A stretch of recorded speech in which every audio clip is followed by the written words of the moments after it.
Hello everyone, very good afternoon बेटा। Rajasthan tenancy act 1955 chapter 2 section 9 to 13 इसके बारे में हम डिस्कस करने वाले हैं और साथ में मैं इसमें आज आपको एमसीक्यू भी करवाऊंगा, ठीक है, क्योंकि एक छोटा सा चैप्टर है ये और साथ में एमसीक्यू भी बनते हैं। तो क्या होता है टेनेंसी में, जो चैप्टर 2 है वो क्या बात करता है, चलिए चलते हैं। ये चैप्टर 2 आपके बात करता है खुदाकास्त के बारे में। क्या होता है खुदाकास्त? चैप्टर 2 खुदाकास्त जो सेक्शन 9 से 13 की तरफ चलता है। खुदाकास्त क्या होता है सेक्शन 9 बताता है क्या खुदाकास्त के अधिकार होंगे। Khudkasht right means the right conferred on holder of khudkasht by this act and by any other law for time being in force into whole and any part of the state. खुदाकास्त का जो अधिकार है, इस अधिनियम का मतलब कौन सा हो जाएगा? राजस्थान टेनेंसी अधिनियम 1955 द्वारा यह संपूर्ण राज्य में या तो होल ऑफ स्टेट या राज्य के किसी भी पार्ट में, एक तो संपूर्ण राज्य हो गया, ठीक है, या राज्य के किसी भी पार्ट में तत्समय प्रवृत्त किसी भी अन्य विधि के द्वारा खुदाकास्त के अधिकारों को प्रवर्त अधिकार अभिप्रेरित होगा। सेक्शन 9 समझ में आ गया बेटा? Clear cut. भाई ये कहता है कि ये जब अधिनियम लागू हुआ था तो राज्य के किसी भी भाग में या राज्य के या तो संपूर्ण भाग में या राज्य के किसी भी एक भाग के लिए अन्य विधि के द्वारा भी खुदाकास्त के द्वारा प्रवर्त अधिकार अभिप्रेरित होंगे। चलिए सेक्शन 10 क्या कहता है? Succession and transfer. सेक्शन 10 उत्तराधिकार और अंतरण की बात करता है। Succession khudkasht right shall develop upon the person who succeed to the state of an state holder। खुदाकास्त का जो अधिकार उस व्यक्ति को न्यायगत होगा जो किसी संपदाधारी की संपदा का उत्तराधिकारी होता है। तो ट्रांसफर कैसे होगा? Transfer it is not transferable except by exchange, partition, gift for the purpose of maintenance. यह अंतरण नहीं है विनिमय, विभाजन और भरण पोषण के प्रयोजन के लिए जो दान दिया गया है।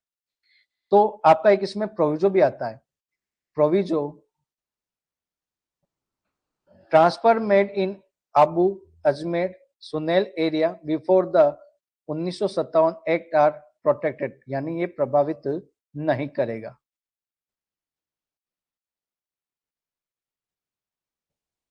कहां पर? आबू अजमेर सुनेल एरिया के अंदर जो 1957 का एक्ट है वो उसको प्रोटेक्ट करेगा, प्रभावित नहीं करेगा, ये वाली चीज है।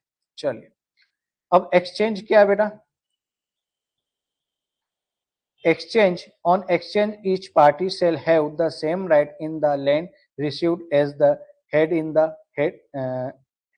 land given। विनिमय दर हर पक्ष को विनिमय में प्राप्त भूमि में वही अधिकार प्राप्त होगा जो विनिमय में दी गई भूमि में उसे प्राप्त था। सेक्शन 11 क्या कहता है? रिस्ट्रिक्शन की बात करता है। पट्टे पर देने पर निर्बंधन बताता है। No खुदाकास्ट land shall be let except as provided in section 45 और 46। धारा 45 और 46 में यथा उपबंधित से अन्यथा कोई भी खुदाकास्ट भूमि पट्टे पर नहीं दी जाएगी, ठीक है। यानी जो धारा 45 और धारा 46 में जो प्रावधान बताए गए हैं उनके अलावा कोई भी जो खुदाकास्ट भूमि है वो पट्टे पर नहीं दी जाएगी। सेक्शन 12 ये कहता है एक्सटेंशन ऑफ खुदाकास्ट राइट, खुदाकास्ट का अधिकार का निर्वापन होना। Land cases to be khudkasht under this condition, failure of successor to the holder, उत्तराधिकार के न होने पर, transfer in contravention of section 10 का क्लॉज 2, गलत तरीके से अंतरण करने पर, लिटिंग इन कंट्रोवर्शन ऑफ सेक्शन 11, गलत तरीके से पट्टे पर देने पर, वेन खातेदारी राइट एक्कर टू अनदर पर्सन, किसी अन्य व्यक्ति को खातेदारी अधिकार मिलने पर, when the holder become a खातेदार टेनेंट अंडर सेक्शन 13, धारक के स्वयं खातेदार अभिधारी बनने पर। If the transfer illegally the transferee become a खातेदार टेनेंट, वो क्या कहलाएगा? ये प्रोविजो आपके। चलिए फिर सेक्शन 13 क्या बात करता है बेटा? सेक्शन 13 यह बात करता है कि पुनर्ग्रहण पर खातेदारी का जो राइट है, खातेदारी right upon resumption upon the abolition of an state, the stakeholder holding Khudakast become a खातेदार tenant and entitled to all right and subject to all liabilities of such a tenant. संपदा से उत्साधन abolition होने पर खुदाकस्त भूमि धारण करने वाला संपदाधारी उसका खातेदार अबदारी हो जाएगा और वह समस्त अधिकार को हकदार और दायित्व के अधीन होगा। प्रोविजो क्या कहता है? A zamindar and biswedar under 1959 shall act become to malik of such land. वो क्या होंगे? मालिक होंगे उस भूमि के। चलिए, ये थे आपके पास जो सेक्शन 9 से 13 तक, ठीक है। अब हम बात करते हैं एमसीक्यू की। एमसीक्यू की बात करते हैं और इसमें आपका मल्टीपल चॉइस क्वेश्चन, इसका क्वेश्चन कहाँ चला गया?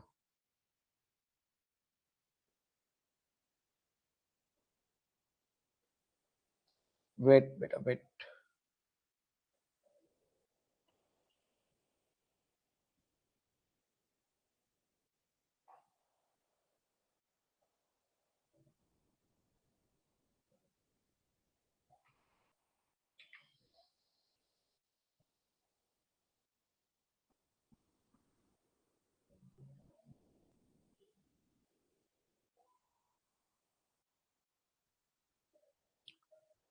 एक सेकंड, कहाँ चला गया इसका?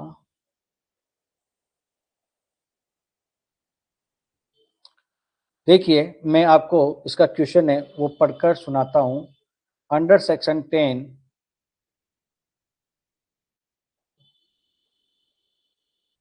Under section 10 under section 10 khudkasht right are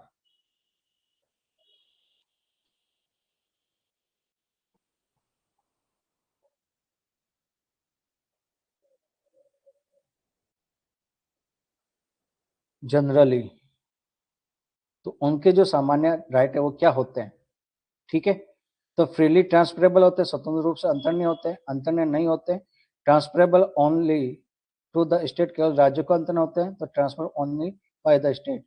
तो यहाँ पे आपका जवाब मेरे पास में आना चाहिए, क्या होगा? चलिए कमेंट बॉक्स में फटाफट कमेंट कर दीजिए, कुछ ही समय शेष रहा है। Non transferable, very good. कौन सा सेक्शन में बात की थी हमने? ये देखिए कहां पर होगा। खुदाकाश का जो अधिकार निरूपण नहीं होगा, आपने क्या क्या ट्रांसफर कन्वर्शन सेक्शन 10 का क्लास 2 गलत तरीके से आपने किया है तो वो नहीं होगा। तो ये हमारा कौन सा हो जाएगा? सेक्शन,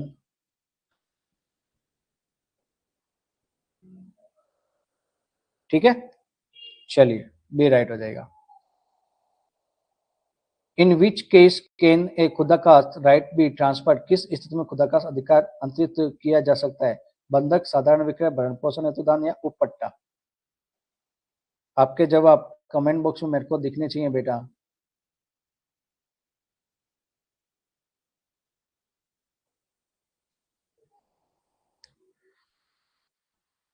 जल्दी से जल्दी करिए बेटा। In which case can a khudkasht right be transfer, कब हो सकता है, किस स्थिति में खुदाकास्ट का जो अधिकार है वो किया जा सकता है? भरण पे, very good, see, gift of for maintenance, भरण पोषण हेतु दान। चलिए, सी आपका राइट आंसर हो गया।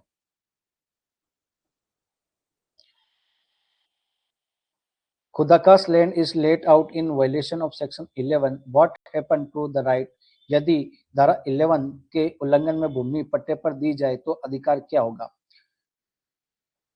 It becomes permanent, it is extend, इसका विस्तार होगा, इट इज एक्सटिंग्विश्ड, इसका निरूपण हो जाएगा, इट इज, या डबल हो जाएगा, दोगुना हो जाएगा, बताइए।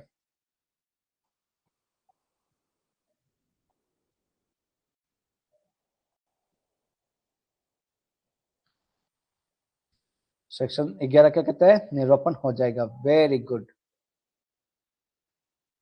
चलिए,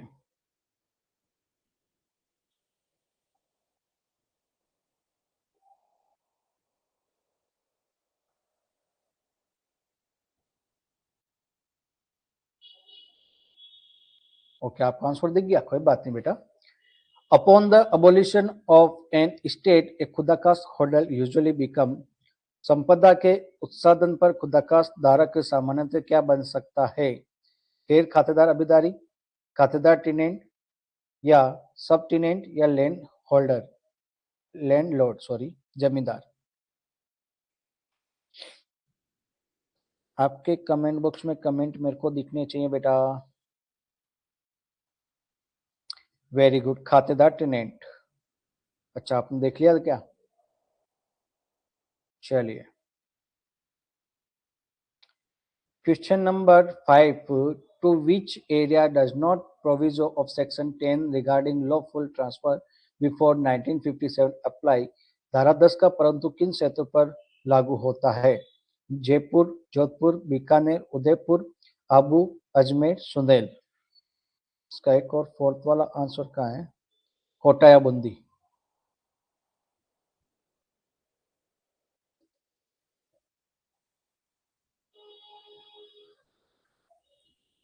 तो राइट आंसर क्या हो जाएगा बेटा? अबू अजमेर, आबू अजमेर और सुनेल, सी। ठीक है,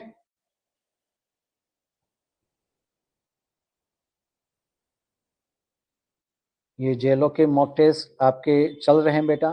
कहाँ पर? नेरेक एकेडमी एप्लीकेशन पर। पेपर 1, पेपर 2, पेपर 3 सारा कुछ कवर किया गया है और बहुत शानदार तरीके से उसको डिजाइन किया गया है आपके जेडीए जेलों के पर्पज से। तो उसको एनरोल करना ना भूलें और एप्लीकेशन को डाउनलोड करें। ठीक है बेटा, चलिए, थैंक यू सो मच।